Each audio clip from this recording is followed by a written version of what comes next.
Okay. All right. I know Boston College is bad. No one has to tell me that, but I'm going to tell you this. Clemson comes out. They have the lead 34-10, scoring a quick 10 points there in the last few minutes of the first half, which makes the score look even better for them. Cade Klubnik's 18 of 23, one touchdown, 244 yards passing.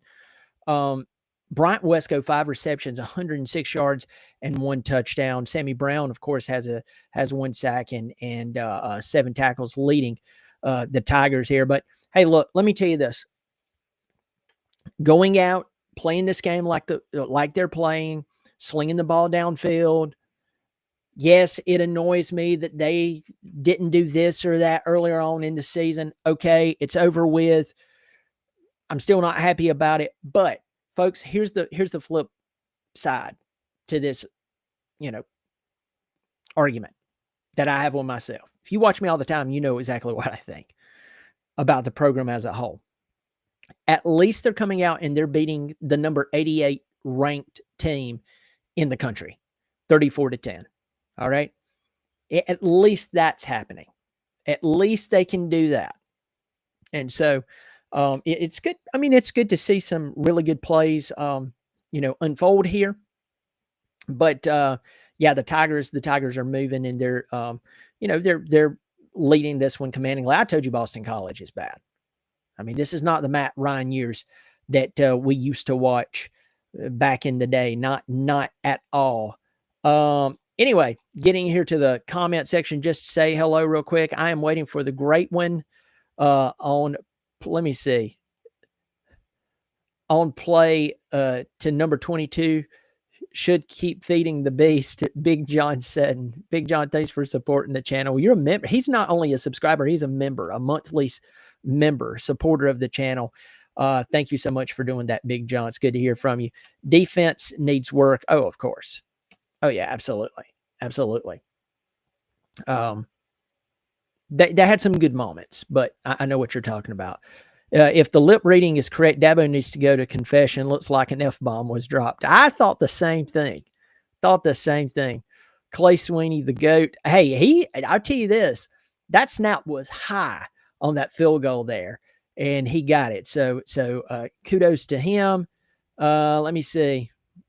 Greetings, Clemson fans. Roll Tide Army 32-75. Congrats on y'all's win today.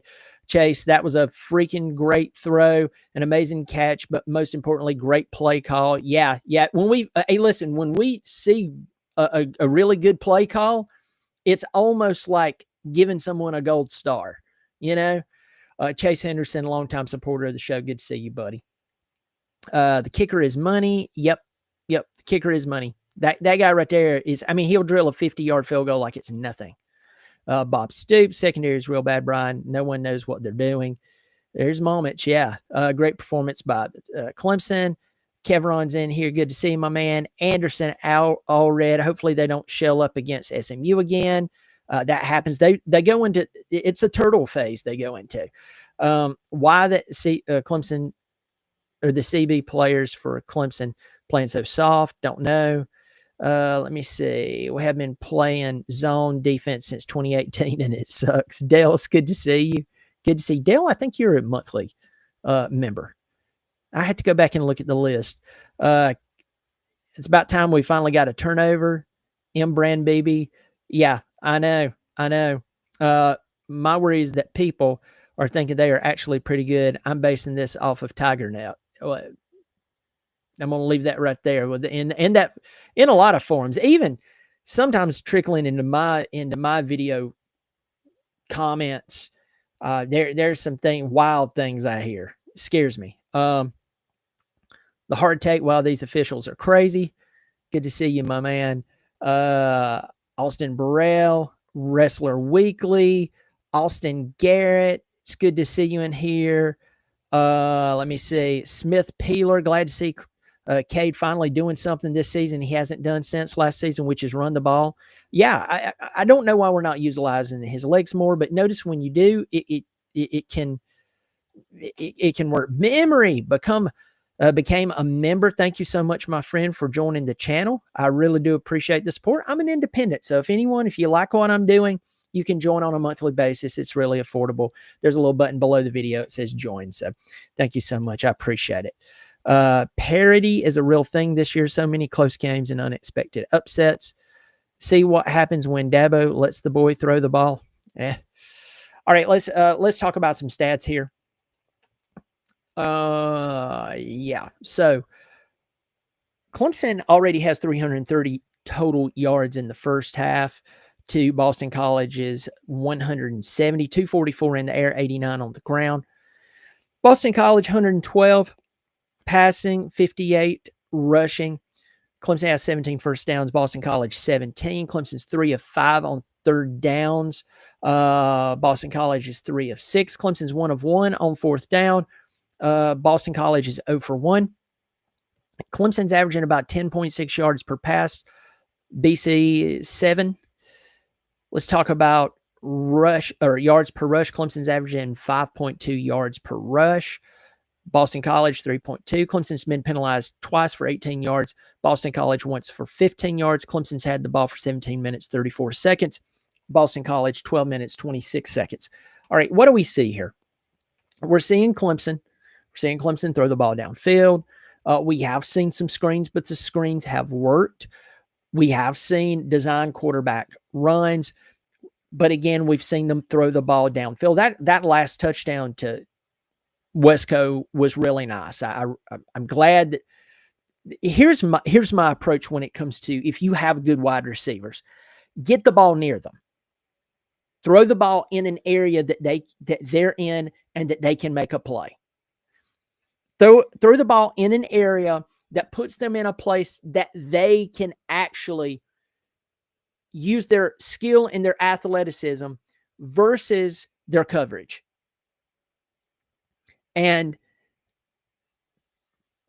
if they're good, they're going to win that matchup more times than not. So to see the play call give Wesco a chance to go up and battle and possess the football makes me very happy. Now, when you have guys like him, TJ Moore, especially they have more height. In fact, TJ Moore's taller than him. And of course, Tristan Smith is taller than both of them. When you have that height, you have that athleticism, you have that ability to catch the football, just get the ball near them. That's the point. It doesn't have to be a perfect pass. Get it near them to where they can make a play on the ball as a receiver. And so it's good to see that happen. So let's talk about this second half coming out. Probably you're going to see Cade walk out there. It's going to get one good drive. I predict that if they throw a touchdown up on the board, Cade is gone. And listen, Cade needs to be gone. Cade does not need to play the rest of the ball game. You need to get Vizina out there. You need to get Pierman. I think Denson, they're redshirting him. I could be wrong. I didn't read that anywhere, but Denson has done a good job. But I haven't seen him. Sorry, y'all. I haven't seen him at all. And so I'm assuming they're going to redshirt the guy. But we need these quarterbacks to be out on the field, getting real game, real life experience, because just last week we saw that sitting on the bench has not helped Christopher Vizina. And Pierman did look better than Vizina. And so people develop in different ways. You can put people on the field. You can put people on the bench. It's just people are different. Vizina needs in-game, real-life reps. So this second half would be a really good chance for Clemson to, of course, put another touchdown on the board and get Cade off the field, get him out of this with a win. You'll go 3-3 overall. You'll be 2-2 in the ACC, right?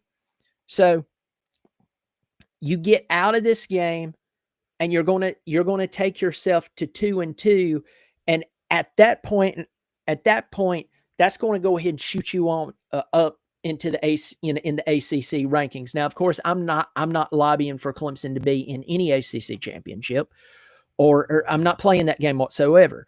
But I am telling you that right now you have 3-0, 3-0, 3-0, and 2-0, and that's all Georgia Tech, Virginia, Duke, SMU, Miami's 1-0.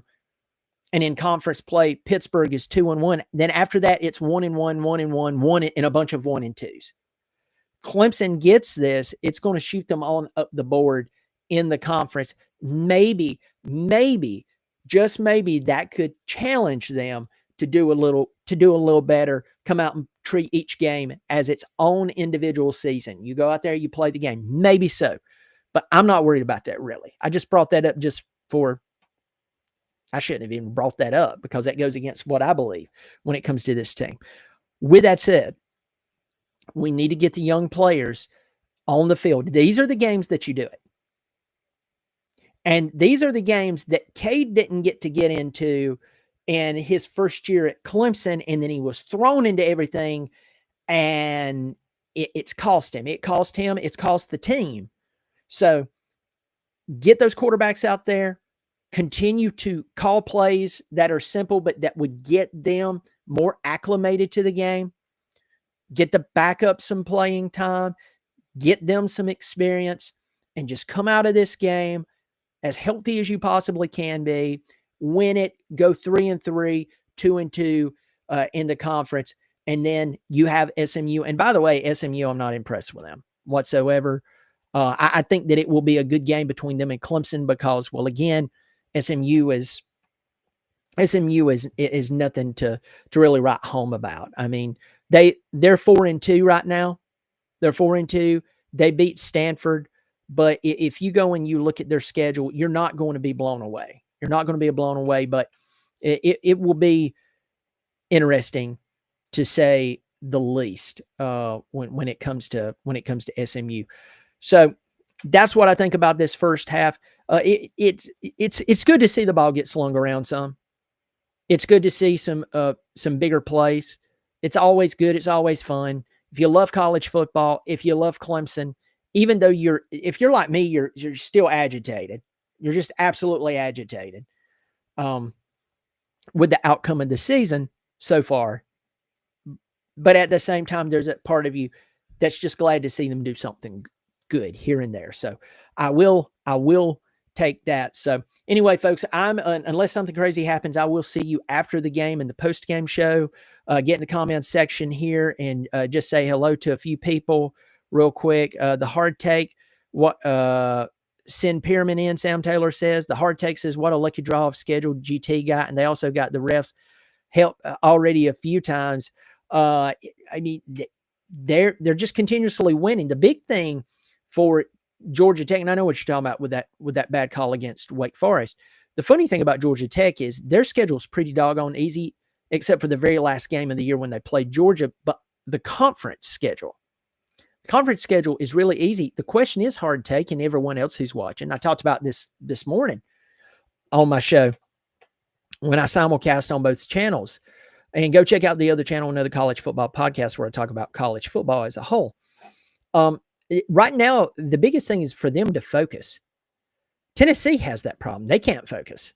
Josh Heupel's got a problem on his hands. Those guys cannot focus in the smaller games. And they almost lost to Arkansas because of that.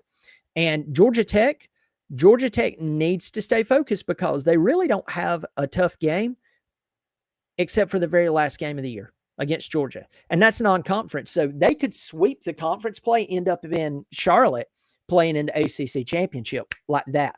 Only if they can stay focused. Move a little faster. Send Vizina in enough so he gets past the butterflies, and then we get a much better look at his actual abilities. Sanitizers. Wash hands. We've had a tough year, but at least we're not Penn State fans. Oh no, we're right there with them to a point. Worse to a point, but it happened to us much quicker than it happened to them. I will tell you that. So I kind of get what you're saying, kind of agree. Yeah, Penn State's falling apart. Hate the sound, or that Drew Aller got hurt. I hate that he's hurt. I hate that his season is over. But I told you I did not buy it. I just don't buy into James Franklin as an elite coach because he can't beat top teams. And then today he lost to Northwestern, and last week he lost to UCLA. And the only good thing that really comes out of that is Jerry Neuheisel is a flipping OC that's been sitting on that coaching staff for 6 years, and no one knew he was an offensive genius. Probably one of the best coaches on the entire team was, a tight ends coach. Go figure. You never know. Now you know. Antonio Jenkins supporting the channel. Thanks for doing that. Thanks for the donation. Many blessings to you. Difficult day for my Noles. I really don't know what's happening. I take that totally back, Antonio. And by the way, thanks for supporting the channel. I know exactly what your problem is. You have no defense. Your offense, you have an offense. Your defense is giving up yards by the buckets, by the truckloads. Y'all scored 31 points today. Last week, you scored 22. The week before that, you scored 38. Most of the time, if you score 38 points and 30, or if you score 30 points or above, you win a ball game. If your defense is decent, that would have been 2 losses you wouldn't have had. Now you've lost 3 straight games, and today was the one that was kind of unforgivable, right? So I don't blame you. Appreciate you supporting the channel. Offensive play calling looks much better. Makes you wonder, where was this offense against Georgia Tech and Syracuse? Remember, in the Georgia Tech game in the first quarter is where we made our major blunders. And then after that, quarters 2, 3, and 4, the offense actually looked pretty solid. Too many mistakes early on cost us that walk-off field goal. Against Syracuse beat the crap out of us. Syracuse beat the crap out of us. That should never happen. But it did, and hopefully it's more than a wake-up call for just this game, or this season, excuse me. It should be a wake-up call for, the remaining years that Swinney has here, whether it's 2 or 3 or whether it's 20. It simply showing up and saying we're Clemson and wearing the uniform doesn't make you elite and doesn't make you win. You actually have to go out there and do it, Put in Pearman, he seems to be better than Vizina. Someone says Vizina gives me anxiety. So, yeah. Well, listen, I know the game's going to be coming on any second now. I'll see you, unless something happens, I'll see you after the second half in the post game.